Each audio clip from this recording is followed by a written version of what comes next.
The incursion and bombardment of Gaza is not about destroying Hamas. It is not about stopping rocket fire into Israel. It is not about achieving peace.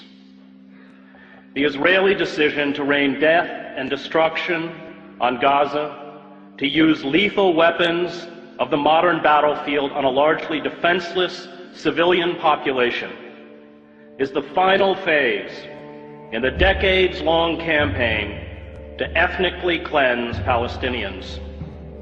The assault on Gaza is about creating squalid, lawless, and impoverished ghettos in the West Bank and Gaza, where life for Palestinians will be barely sustainable.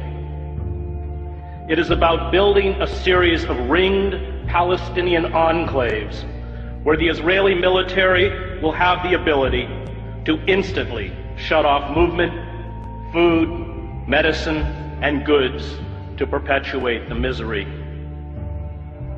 Privilege and power, especially military power, is a dangerous narcotic.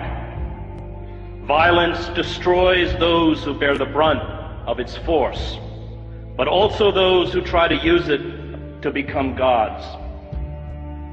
Israel uses sophisticated attack jets and naval vessels to bomb densely crowded refugee camps, schools, apartment blocks, mosques, and slums, to attack a population that has no air force, no air defense, no navy, no heavy weapons, no artillery units, no mechanized armor, no command and control, no army, and calls it a war.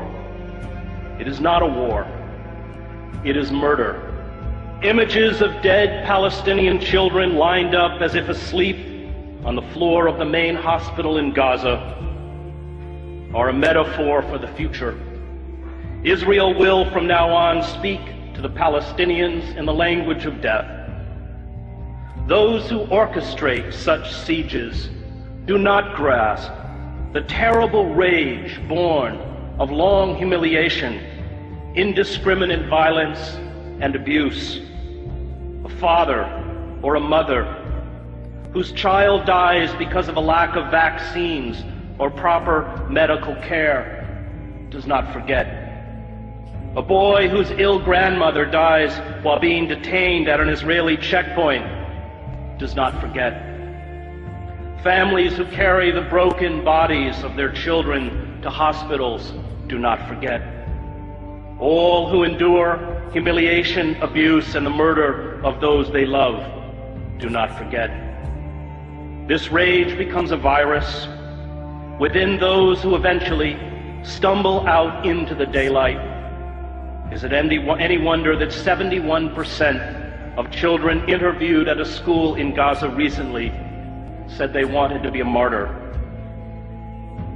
The refusal by our political leaders, from Barack Obama to all but 5 members of Congress, to the major media, to speak out in defense of the rule of law and fundamental human rights, exposes our cowardice and our hypocrisy. The public debate about the Gaza attack